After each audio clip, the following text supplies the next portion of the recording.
இன்று பிரதோஷ விரதம் திங்கட்கிழமை. எனவே இது சோமவார பிரதோஷ விரதம் என்று அழைக்கப்படுகிறது. இன்றைய நாளில் சிவபெருமானை வழிபடுவதால் ஆன்மீக வளர்ச்சி, அமைதி, செல்வம் பெருகும்.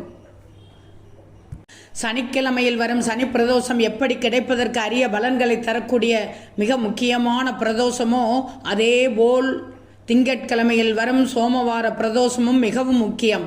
சிவபெருமானுக்கும் சந்திரனுக்கும் உரிய திங்கட்கிழமையில் வரும் பிரதோஷம் மிகவும் சிறப்பானது. அதிலும் இந்த ஆண்டு வரும் ஜூன் மாதத்தில் வரும் சோமவார பிரதோஷம் என்று ஆனி மாத சிவராத்திரி முருகப்பெருமானுக்குரிய கார்த்திகை நட்சத்திரத்துடன் இணைந்து வருகிறது. இது மிக மிக சிறப்பான ஒன்று.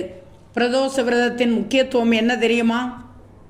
சிவபெருமான் நந்தியின் இரு கொம்புகளுக்கு இடையே ஆனந்த தாண்டவமாடி அனைவருக்கும் காட்சி கொடுத்து வேண்டிய வரங்களை தந்து அருளிய வேலையே பிரதோஷ வேலையாக வழிபடப்படுகிறது. பிரதோஷ காலத்தில் சிவனை வழிபடுவதால் நல்ல ஆரோக்கியம், செல்வம், மகிழ்ச்சி கிடைக்கும் என்று நம்பப்படுகிறது. சூரியன் மறைவதற்கு 72 நிமிடங்களுக்கு முன்பு பிரதோஷ காலம் தொடங்குகிறது. இந்த நேரத்தில் சிவனையும் நந்தியையும் வழிபட வேண்டும். பிரதோஷ விரதத்தை நம்பிக்கையோடு கடைபிடித்தால் ஆன்மீக மற்றும் பொருள் ஆசைகள் நிறைவேறும். முந்தைய பாவங்கள், துன்பங்கள், கவலைகள் நீங்கும். பிரதோஷ விரதத்தின் போது பக்தர்கள் சிவன் கோவிலுக்கு சென்று அபிஷேகம் செய்கிறார்கள்.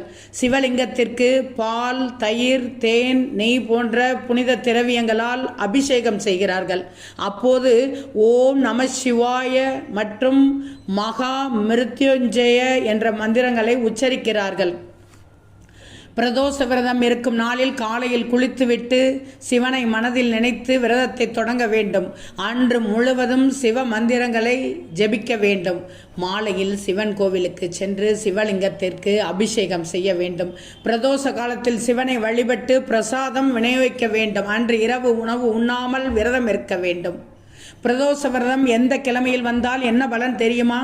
திங்கட்கிழமை மன அமைதி கிடைக்கும். செவ்வாய்க்கிழமை நோய்கள் நீங்கும். புதன்கிழமை குழந்தைகள் நலமாக இருப்பார்கள். வியாழக்கிழமை முன்னோர்களின் ஆசி கிடைக்கும். வெள்ளிக்கிழமை செல்வம் பெருகும். சனிக்கிழமை பதவி உயர்வு கிடைக்கும். ஞாபக சக்தி அதிகரிக்கும். ஏன் இந்த அனைத்து கிழமைகளிலும் வந்த பலன் அனைத்தும் கிடைக்கும்.